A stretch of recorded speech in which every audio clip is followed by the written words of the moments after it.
Good afternoon. My name is Shawn from Insights in Automation, and this is Automation News Headlines at our new time, Tuesdays and Thursdays at 12:30.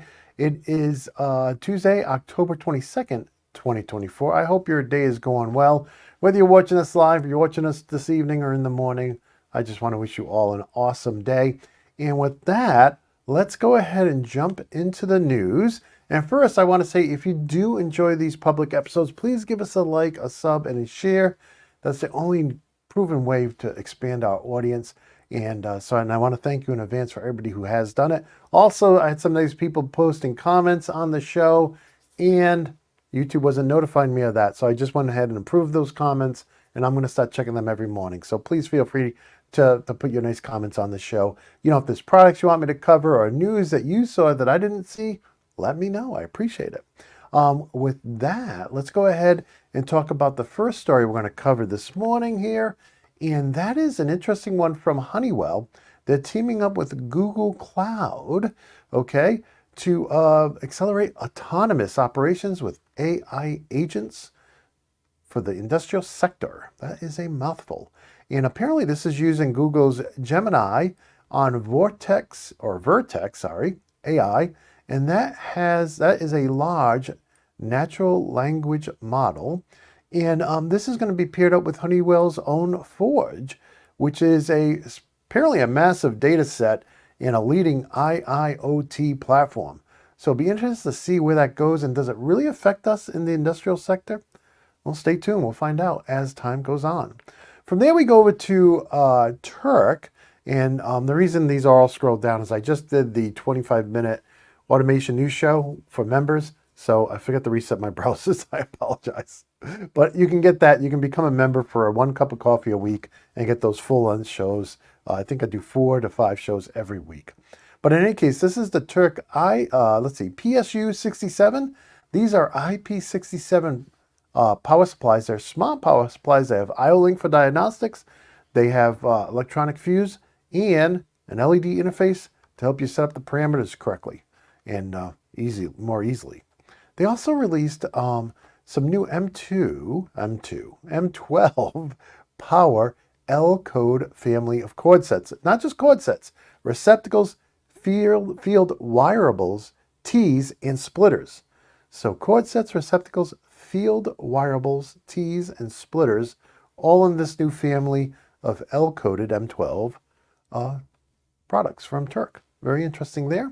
And then over at the Automation School, we do have in-person training now available. We've done 8 classes already.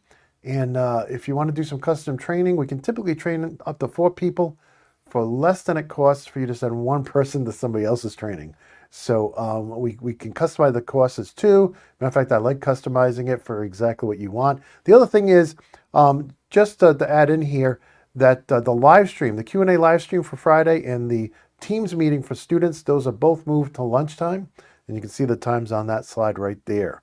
So from there, we go over to the pills. I thought this was very interesting. They released a new industrial Pi IPC. Very interesting. And you can see what I highlighted there. It can be used as either an IIoT gateway or as a soft PLC.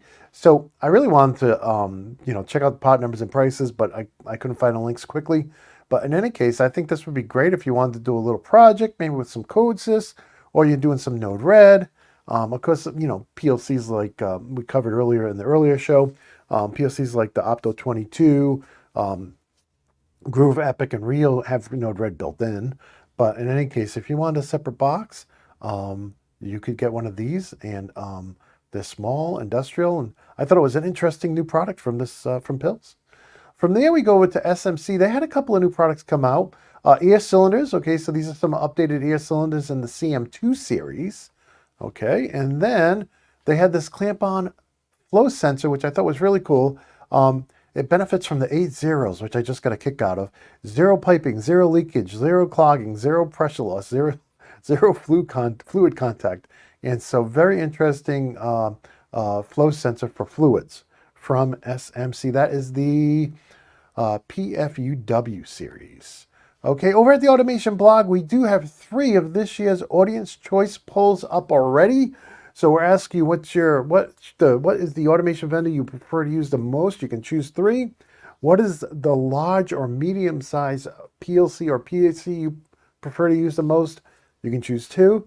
And then for distributed I/O platforms, I went out and tried to find all the distributed I/O platforms. That was time consuming, but you can choose 2 there. And with all of these polls, if you think I left somebody off the list, you can add, using the other fields, you can add your own vendor, and then anybody who comes after you will be able to choose that choice.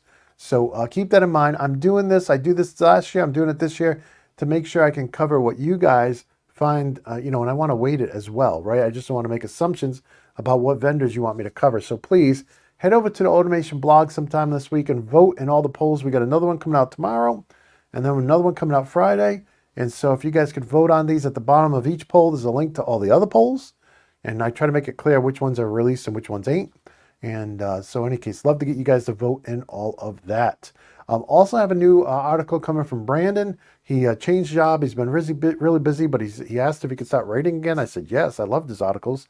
So haven't published that yet, but he did send one in. So hope to get that up here soon. Now, from there, we go over to P&F. We had them on about the USI ultrasonic safety system, which was a very interesting product. I think it was the first ultrasonic safety sensor on the marketplace. Well, now today I found this press release about their new USI industry ultrasonic sensor system, and this is very interesting.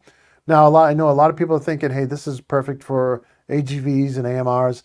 I'm sure there's other applications you could use it in, but the thing I like about it is you have this box with the 2 separate heads that can be wired and put somewhere else. So if you can't actually fit the sensor, a big bulky sensor where you want to put it, this has the heads that are remote as part of that package. And it also has a very large 3D sensing range, but it's also elliptical and it's a little narrow. So if you need the, get in between some structures, you could do that as well. Okay.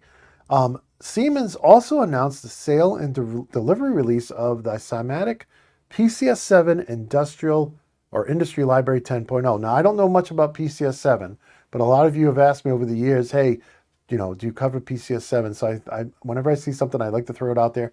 I don't know much about this industry library versus the process library, but for you PCS7 folks out there, I wanted to include this news on this release for you.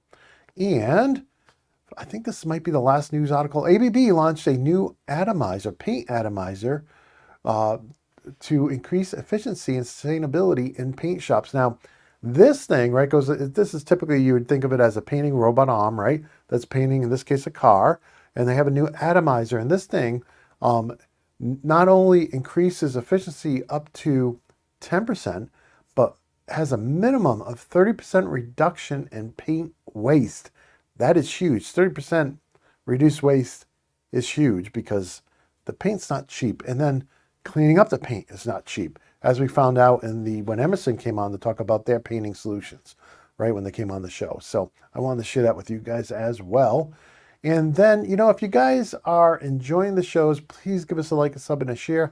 If you have a cup of coffee to spare each week and you want to get the longer format shows, you can do so for just $9.99 a month here on theautomationblog.com and on YouTube. So I try to treat them both the same. And you'll get 4 or more shows every week that I'm not on vacation on both locations. Okay, so and then of course I do these, like this is a free public live stream I do as well. So you can see what you get with your membership right here at theautomationblog.com/join, or on YouTube you can join as well. And I think that is it for today. I want to wish you all an awesome day. I hope everything goes well. If you're watching in the morning, I hope you have a great morning. And I just want to wish you all good health and happiness. And until next time, my friends, peace.